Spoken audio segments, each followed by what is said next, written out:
Hey, peace. What's happening, everyone? On our deal with. Recognize royalty. Recognize royalty. Gotta recognize it. Recognize royalty. Like they ain't got eyes to recognize royalty.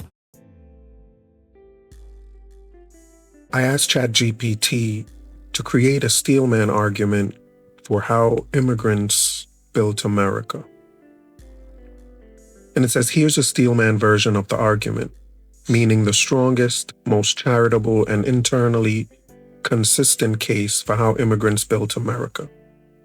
This is the version its best defenders would want on the record. The steelman argument: immigrants built America.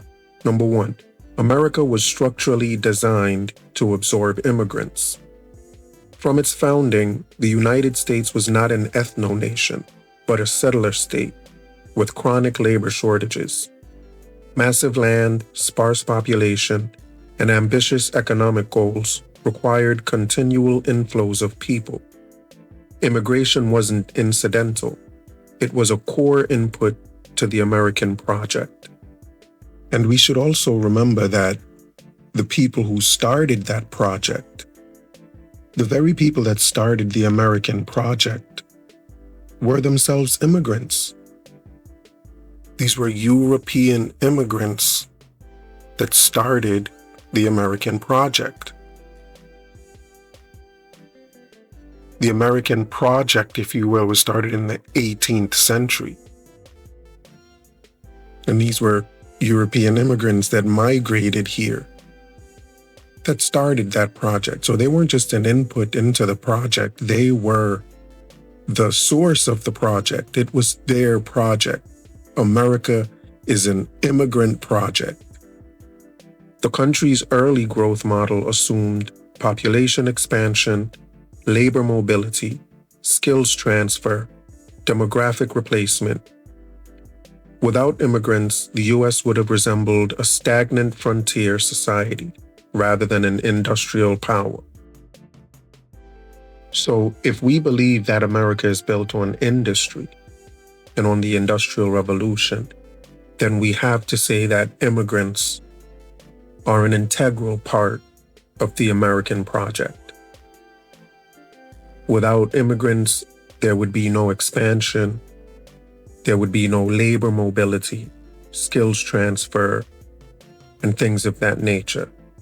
So given the very core of what the American project is about, which is industry,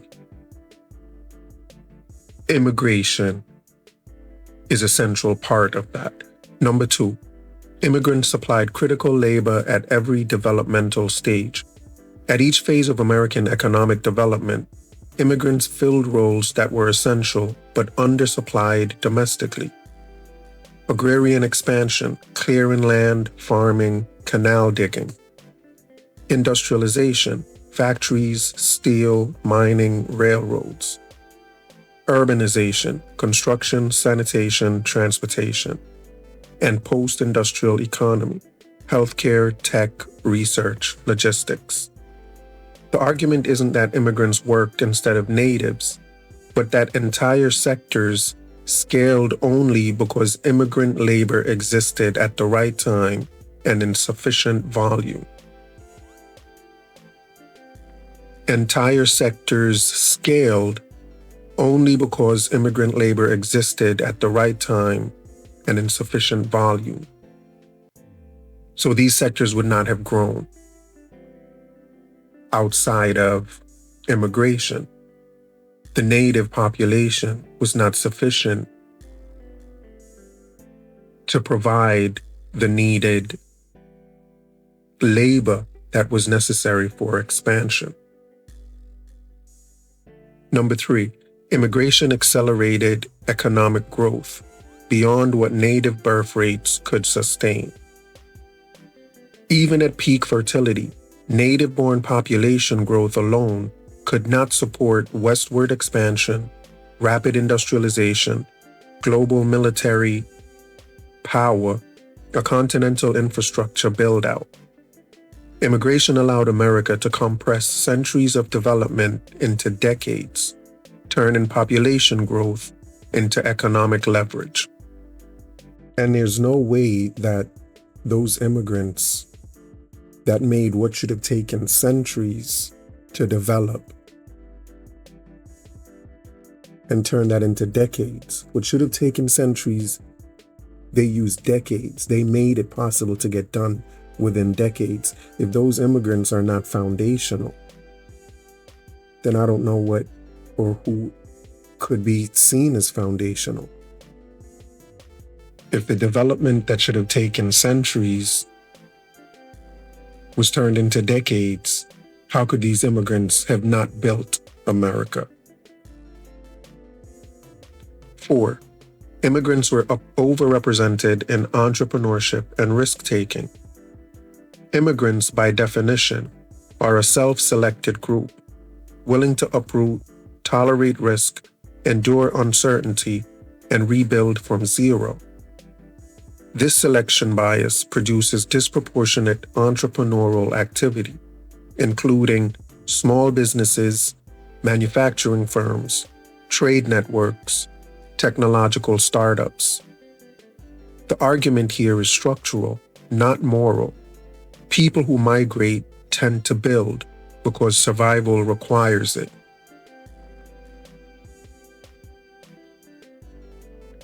And I think that's also evident today. I think even in, part of the complaint within Black communities even today is that most of the businesses within those communities are run by immigrants.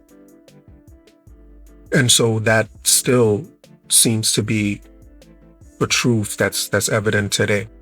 Number 5, immigration strengthened America's global reach and innovation. Immigrants imported technical knowledge, scientific training, commercial networks, cultural fluency. This allowed the U.S. to out-innovate rivals, absorb global talent, dominate emerging industries, and project soft power. In this view, America's advantage wasn't just freedom, it was openness to human capital from everywhere else. So America's competitiveness around the world was as a result of its willingness to take in immigrants. Immigrants who, as it said, had certain human capital or human skills that just wasn't available in the native population, and certainly not available within the slave population, because slaves really only had certain specific skills.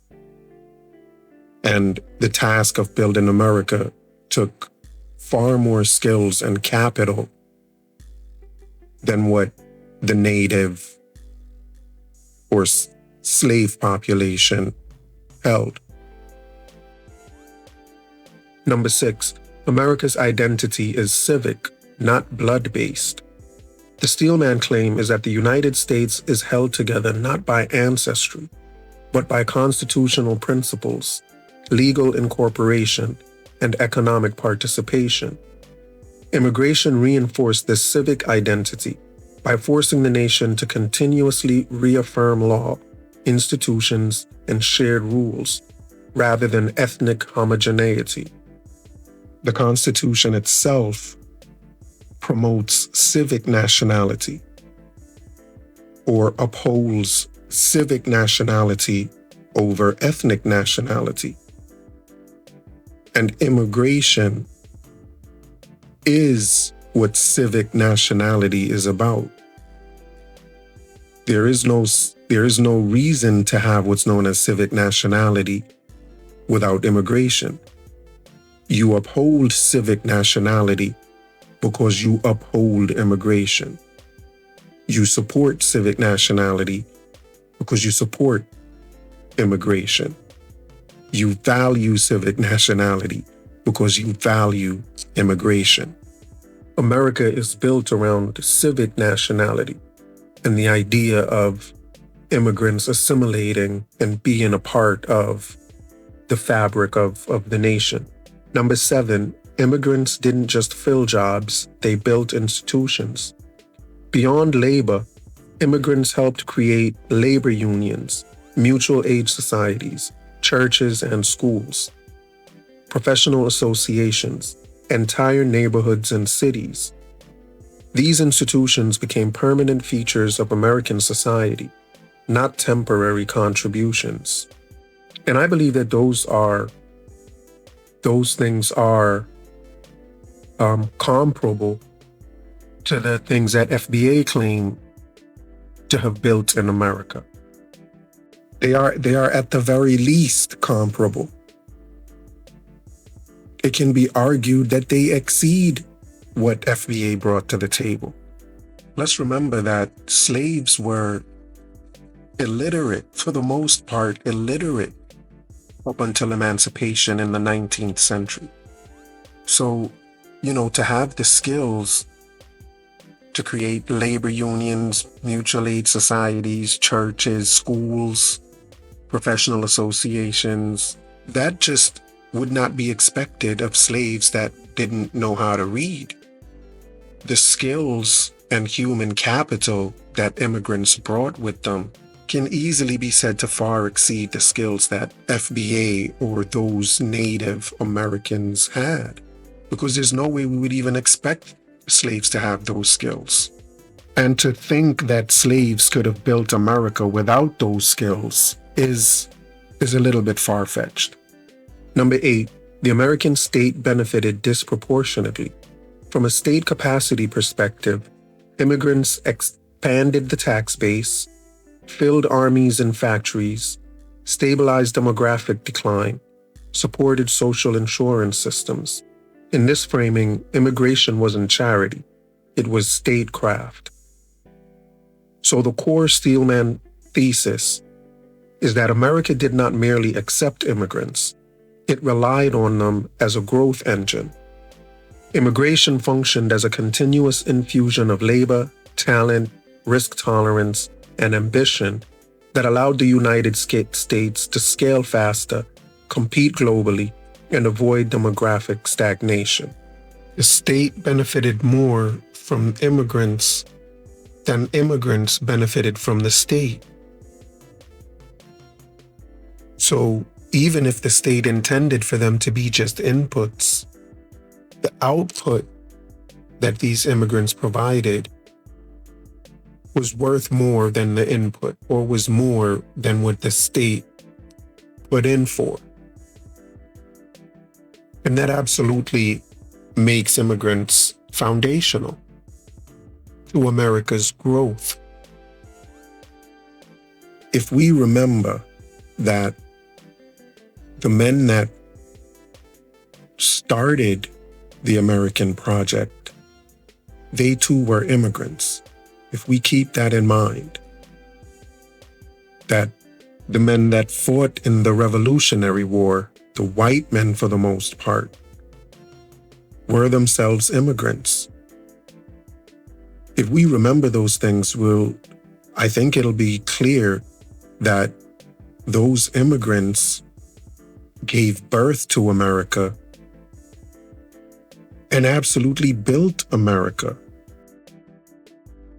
ChatGPT suggested that we stress test the argument and also that we build a strong counter Steelman argument. And I obliged and asked for both of those, the stress test and the counter Steelman argument. And it said, perfect. This is where the argument actually gets sharp. I'll do this in 2 clean phases. First, the stress test of the Immigrants Built America Steelman at its strongest points. And 2, is going to present a counter Steelman, not a straw man, but the best possible opposing case, especially relevant to lineage-based Black American arguments. And it said it was going to keep the analysis, or it was going to keep it analytical and not emotional. Number 1, the stress test, where the Immigrants Built America Steelman strains. A stress test asks, what assumptions must be true for this argument to fully hold, and where do they weaken? Stress point 1, conflation of labor presence with building ownership. The claim tested, Immigrants built America because they supplied labor at every stage. The stress is that labor does not equal ownership, which does not equal control.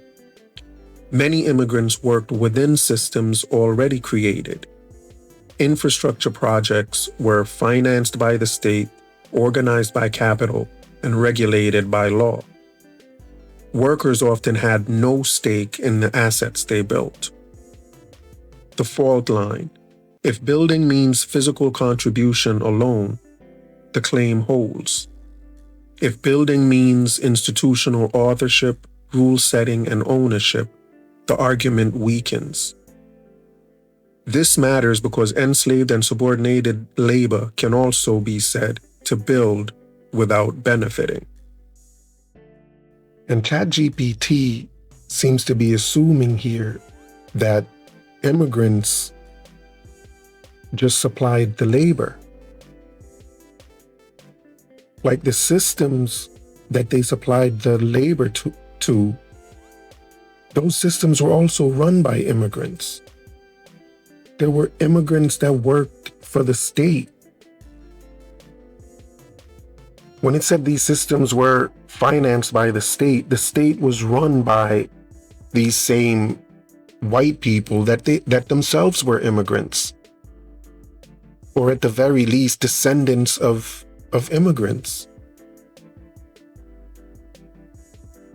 It said these systems were organized by capital. Capital doesn't organize anything by itself. That capital was owned by immigrants. And it says the systems are regulated by laws that were written by those same white immigrants or descendants of immigrants. Again, this is in the 1800s. Most of the white folks that were present in America were, at that time, were immigrants and descendants of immigrants, people we would today call descendants of immigrants. And these were the people that were running the state. They weren't just supplying labor. Immigrants supplied labor and immigrants ran the state. They created laws. They ran businesses and banks. And they were our presidents and vice presidents and mayors. Like, these white folks at the time were all immigrants. So immigrants don't just supply the labor. They also demand labor. And it was them that made it possible for other immigrants to come here. They're the ones that opened the door for these other immigrants like themselves to come here. And when they first did it, they opened it up to immigrants that were like themselves, literally. So I think ChatGPT is making just a really big mistake by assuming immigrants are just labor. And furthermore, this stress also applies to FBA. If simple labor presence doesn't build ownership, if your labor, the fact that you provide the labor doesn't necessarily mean you're building it, then that's true of FBA as well, because their claim is that they built America through their slave labor. And if labor alone is not an ingredient for building something, then FBA didn't build America either. That stress applies to the FBA claim as well. Stress point 2, ignoring replacement versus addition. Claim tested. Immigration accelerated growth beyond native capacity. Stress, acceleration for whom? Immigrants sometimes replaced domestic labor, depressed wages, shifted political coalitions. Growth occurred, but distribution changed. The fault line. The argument assumes growth was additive, not substitutive. If immigrant labor displaced or undercut existing workers, quote-unquote national growth may coexist with group stagnation or decline. And I guess the argument here is that immigrant labor can't be seen as growth or building of the country because it displaced so many other Native Americans. So it wasn't adding to America, it was replacing what was already there. And again, I think that argument can be made against FBA as well, where slave labor just replaced the free labor that was already there. And a part of the reason why slavery was abolished is to encourage the free labor and to protect free labor. So again, if immigrants were displacing or replacing the slave labor or the native labor that already existed, the slave labor was also displacing or replacing the free labor that was already here. And so if one of them is not building and is just replacing, then so is the other one. So I think this second stress also applies and takes away from the FBA claim of building America as well. Especially if we keep in mind that once the slaves were freed and they moved up north, they were seen as migrants to the north. And the natives up north weren't very welcoming of them.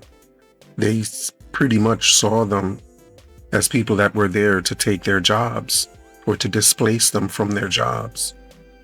They too were seen as not additive, but substitutive. The reason that blacks were invited to the north to work is because those the white workers in the north were off at war. And once they returned from war, they wanted their jobs back. So those freed blacks were seen as migrants who were displacing them from their work. So in that respect, they are just as non-foundational as immigrants. If coming here and displacing workers makes immigrants non-foundational, then the freed blacks that went up north are also not foundational because they pretty much did the same thing, displaced the labor that was already there. Stress point 3, time compression masks unequal cost allocation. The claim tested, immigration compressed centuries of development into decades. Stress, who paid the social costs of compression? Urban overcrowding, labor conflict, racial and ethnic stratification, political instability. Often, costs were localized. Benefits were nationalized. The faster growth happened, the less time marginalized groups had to consolidate gains. But since when are immigrants not a part of marginalized groups? Since when are they not part of the local community? So when it says costs are localized, why does that imply that immigrants aren't bearing those costs? So again, if costs are localized and marginal groups don't consolidate gains, then it's also referring to immigrants, because immigrants have always been seen as part of those marginalized and localized communities. Stress point 4, selection bias cuts both ways. Claim tested, immigrants are entrepreneurial risk takers. Stress, selection advantage does not equal moral superiority. Immigrants arrive after early life investment elsewhere, cultural capital formation, and human capital development. The fault line, if immigrants benefit from pre-migration investments, then America did not create that capacity. It imported it. This complicates claims that immigrants built rather than plugged into America. I guess I'm not convinced that in order to be foundational to America, America had to have created whatever capacity you're bringing to the building of America. To say that immigrants came with an early life investment from elsewhere, so they just plugged in, so they can't be foundational. And FBA, their capacity was built in America, so they're foundational. I just don't know if I buy that logic, because none of the things that we would all agree are foundational to America necessarily were built in America. America borrowed from these things, or borrowed the ideas that America is built around. The Constitution. The Constitution was borrowed from Europe, from things like the Magna Carta and the English Bill of Rights. Even the Statue of Liberty was imported from France. So to say whatever you bring, whatever capacity you have, that it has to have been built in America to be foundational, I think that's just flawed logic. And I don't think it really necessarily holds much water. Stress point 5. Civic identity argument is normative, not descriptive.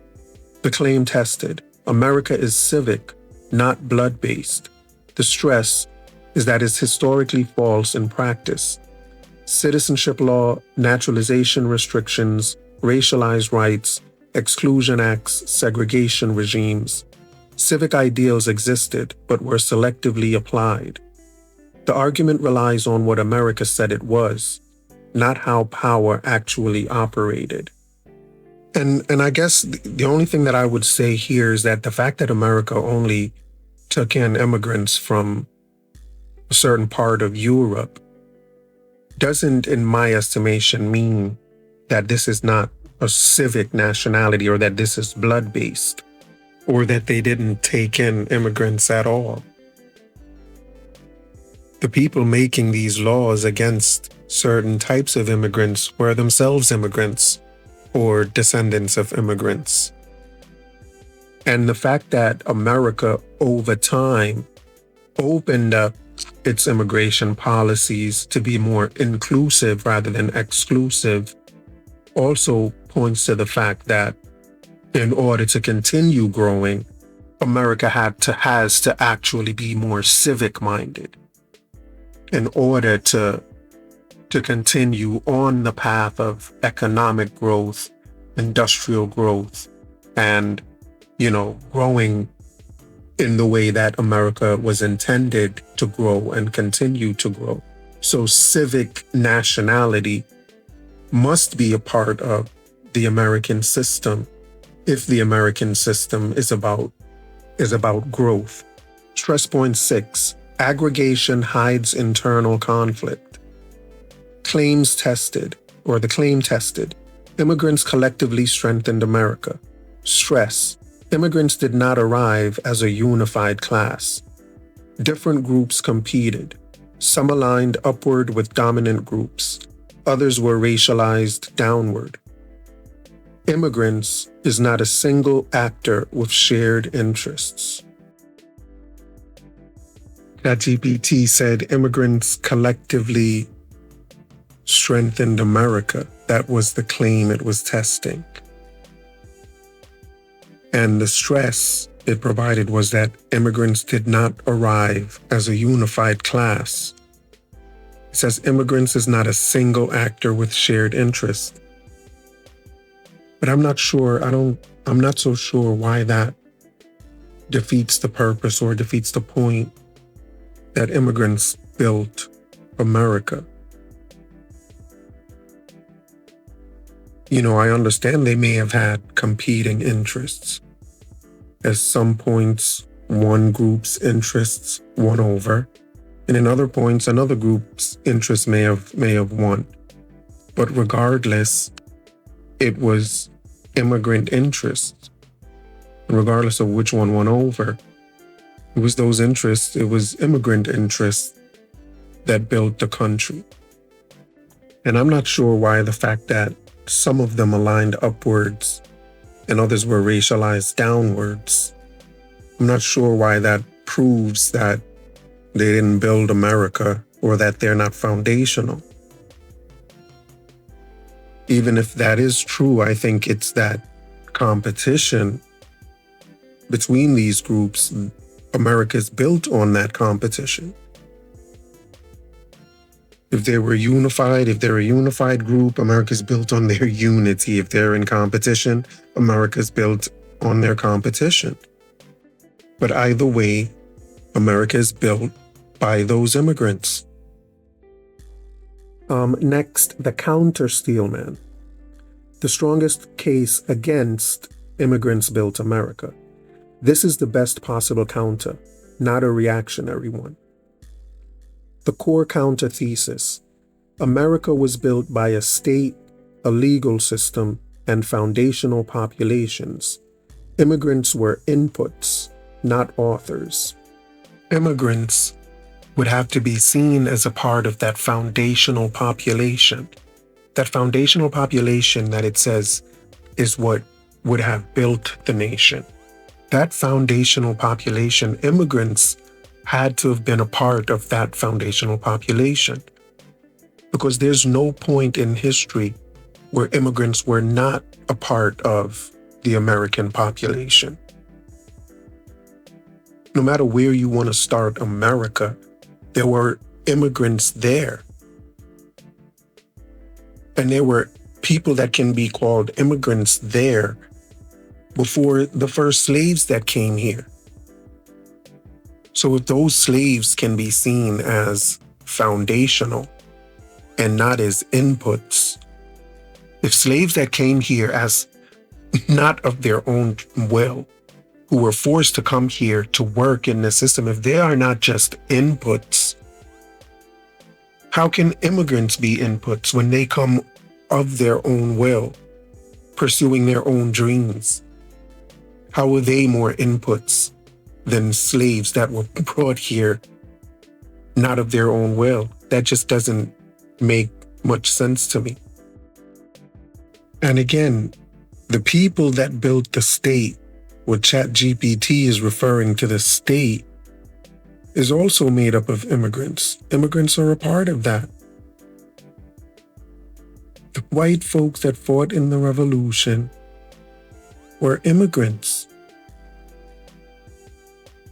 A large portion of the population, if not 100% of the population of white folks at the start of America and throughout, have been either immigrants themselves or descendants of immigrants. The same for our legal system. There were immigrants within our legal system as well. Immigrants did not just provide labor. They also built the state, they were the state, and they are a part of the non-labor building of America as well. The managerial building of America. It's as if ChatGPT is only referring to immigrants from 1965 onward. But I think when we talk about whether immigrants built America, we have to remember that at the building of America, these people could have been labeled as nothing but immigrants. Because they certainly would not have been here long enough to be considered foundational whites, to even consider themselves that, or for anyone to look at them as that way. Because at the time they were immigrants. And in 1776 onward, they would all have to be considered immigrants or descendants of immigrants. So I just don't think this is a strong stress. America was already a functioning political project before mass immigration. Constitutional order, property law, territorial claims, military protection, capital markets. Immigrants arrived into an existing framework rather than creating it. They contributed within rules they did not design. And is that not true of FBA? Did FBA create the slave system that they were brought into? Did they contribute to the design of the industrial system that existed in the North after slavery was abolished in the South? And I think that counter Steelman also is counter to the FBA claim. Because the labor that the immigrants came in were inputted into is the same exact labor that FBA was input into. Number 2, foundational labor was not voluntary immigration. A counter Steelman insists on clarity. Enslaved Americans were not immigrants. Indigenous peoples were not immigrants. Their labor was coerced, uncompensated, foundational to early wealth accumulation. Any quote-unquote Built America claim that centers immigrants risks erasing forced labor as primary capital formation. But whether the labor is forced or not, it's still just labor. And the question is, what did that labor contribute? Your labor was coerced. It doesn't mean it's any more foundational than the labor that was not coerced. And that labor is the labor of immigrants. You know, the white folks that were there doing that free labor were immigrants themselves or descendants of immigrants. And there were immigrants from the Caribbean, immigrants from Africa throughout. They may not have been in great numbers, but they were there. And they were a part of the labor force as well. The labor force was not just made up of slave labor. So that slave labor cannot be the only foundational part of the population. Is the free labor of what we would term foundational white Americans, is their free labor less foundational than the labor of the slaves that were here? I don't necessarily see that. I think labor is labor is labor. Number 3, immigrants benefited from systems opened by prior struggle. Many immigrant groups entered labor markets, unions, housing, public education, political systems after earlier conflicts had already cracked them open. Contribution does not equal origination. And why do we assume that immigrants weren't a part of the cracking open of these systems? The white people that were the main contributors to the cracking of these systems were themselves either immigrants or descendants of immigrants. White immigration to America started arguably with Columbus, or shortly after that when they started making their settlements. But once there were settlements, you're an immigrant. Or once someone moves from Europe, at the very least, when someone moves from Europe to one of these settlements, you're an immigrant. And that has been happening since the beginning of Columbus exploring to the West. So the people that cracked these systems open were themselves immigrants. What foundational Black Americans want to term as foundational white Americans, these foundational white Americans are themselves immigrants or descendants of immigrants. And their contribution is an immigrant contribution, which is a foundational contribution.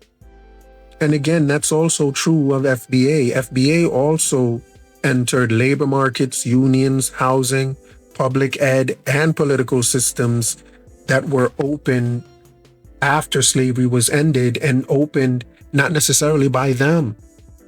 Slaves came into, like, the Revolutionary War, for example. America itself was open, or America was founded by non-slaves. And the freedoms that were won through the Revolutionary War, slaves for the most part inherited those freedoms.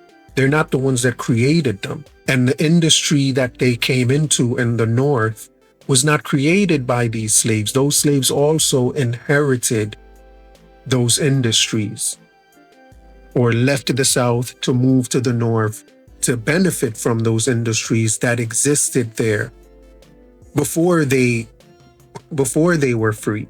So again, I think this counter argument works against both FBA and immigrants, if it's going to work for either one. Number 4, immigration was often used as a tool against domestic labor.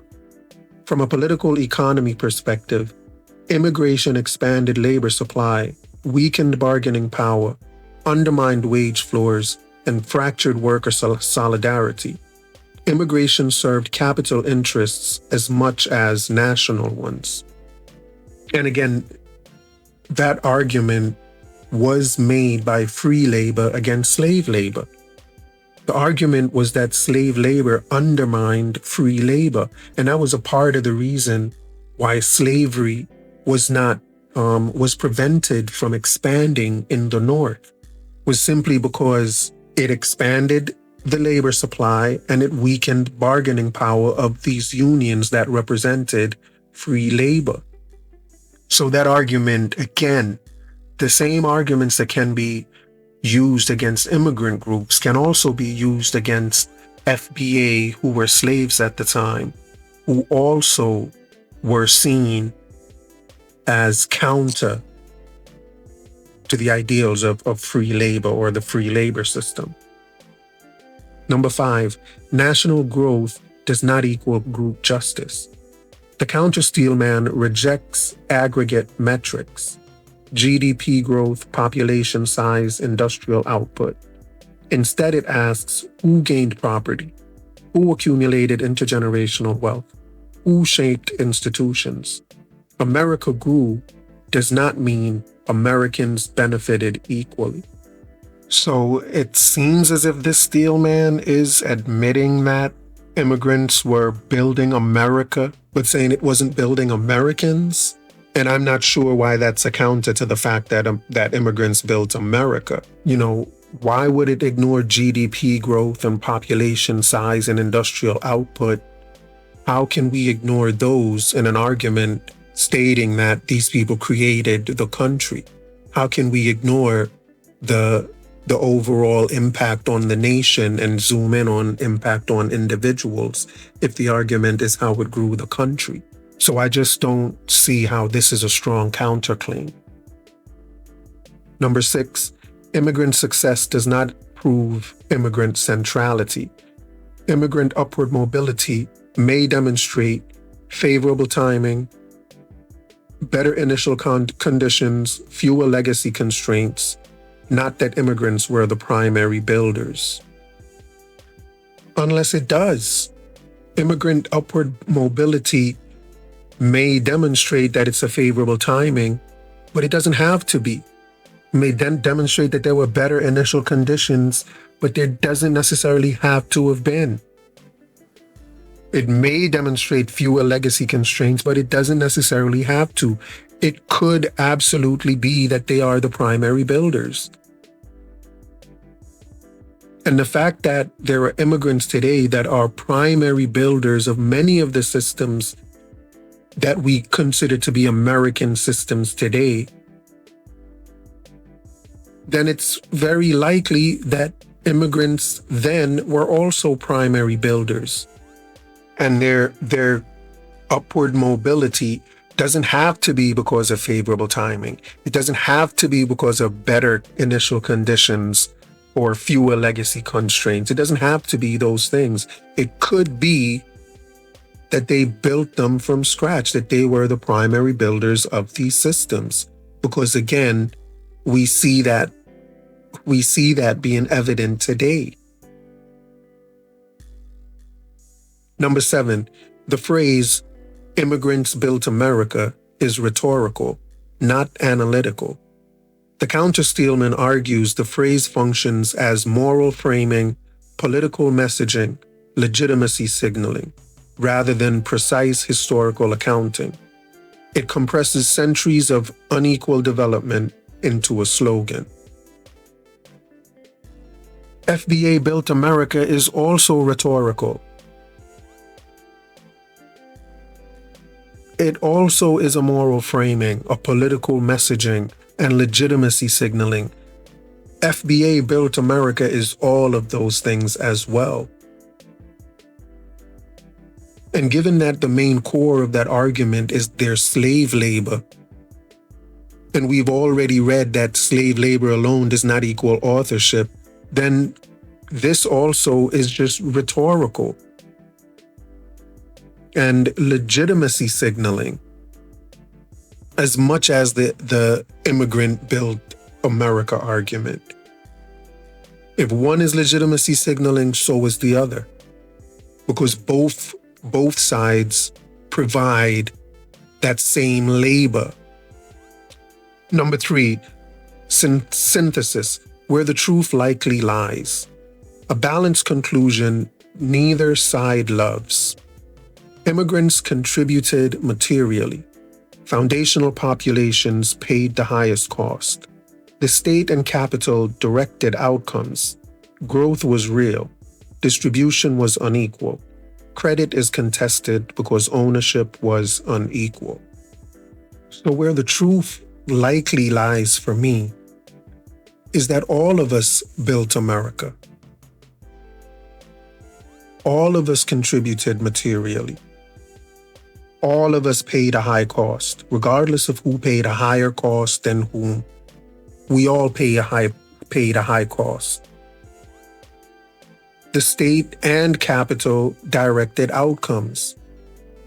And it's the state and capital that's directing the outcomes. They also are building the country. So again, we're all building America. And the fact that we're all building America and we all contribute in our own different ways, but the fact that we're all contributing to the building of our nation means that we're all foundational.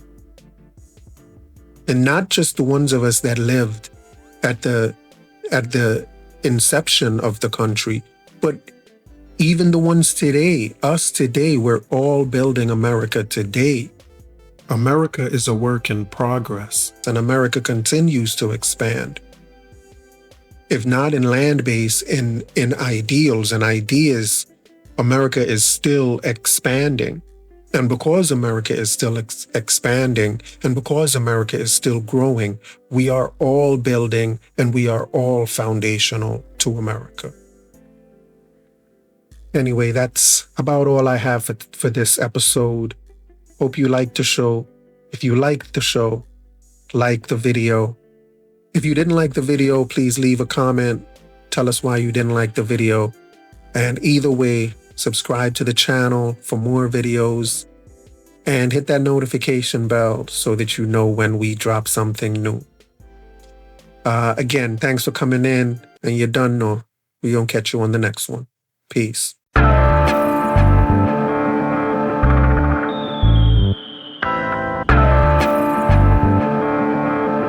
Listen very, very carefully. Just because we're black, they say we are slaves. Speak of righteousness, they say we are praise. Just because we're black, they say we are slaves. Speak of righteousness, they say we are praise. Brought us from the motherland in bondage and chains. Bury our culture and change our names. They claim we're free, yet we are in pain. As long as there's life, there's a lot to gain. Just because we're black, they say we are slaves. Speak of righteousness, they say we are praise. Just because we're black, they say we are slaves. Speak of righteousness, they say we are praise. When God spoke his words, they said he was deranged. Marley sung his songs, they said the same. Malcolm X and Martin Luther fought relentlessly so we could be better. Just because we're black, they say we are slaves. Speak of righteousness, they say we are praise. Just because we're black, they say we are slaves. Speak of righteousness, they say we are praise. Brought us from the motherland in bondage and chains. Bury our culture and change our names. They claim we're free, yet we are in pain. As long as there's life, there's a lot to gain. Just because we're black, they say we are slaves. Speak of righteousness, they say we are praise. Just because we're black, they say we are slaves. Speak of righteousness, they say we are praise.